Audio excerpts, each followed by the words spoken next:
Hi, I'm Chris Koetke, and today we're going to take a look at how to make your own rub for whatever you want to put on the grill.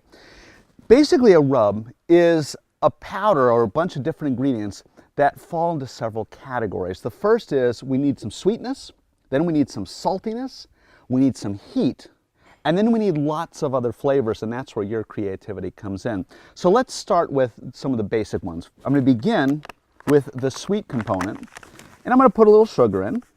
And you're going to notice I'm not measuring here because you don't always have to measure perfectly to make a rub.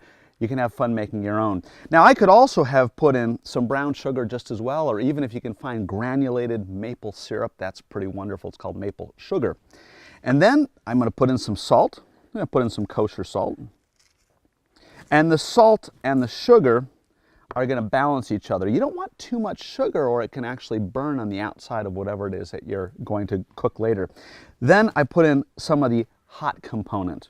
And this is, I have a little bit of cayenne over here. Cayenne's really pungent, so you want to be careful how much you put in. That's about enough. Of course, if you like it sort of like 5-alarm on fire, put a bunch of cayenne in or any other chili powder that you want to use. I also like to put in a little black pepper as well. It gives me some heat, but it also gives a depth of flavor that I like. Now, one other thing we want to put in is some paprika.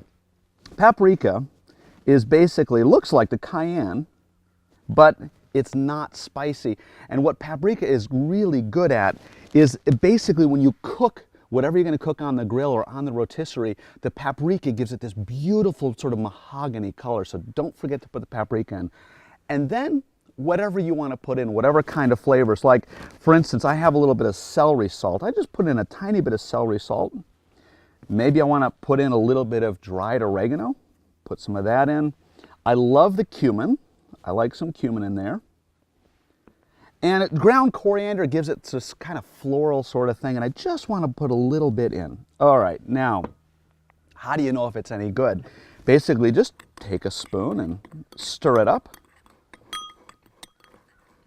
And then we have to do the ever important part, and that is I'm just going to take a little tiny bit. Remember, this is pungent stuff, and just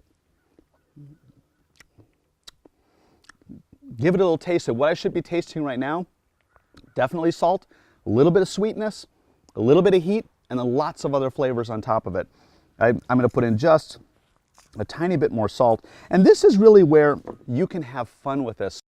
And when you get it just right, then go ahead and sprinkle it onto a piece of meat like this beautiful rib steak here. Press it on. You might want to let it sort of sit on the outside of the meat just for about 5 or 10 minutes or so. After your dry rub sits on the meat for about 5 or 10 minutes, it's ready to go onto a hot grill. And this is going to have tons of flavor because you made the rub and it's just the way you like it. For this recipe and other great recipes like it, go to betterbarbecueblog.com.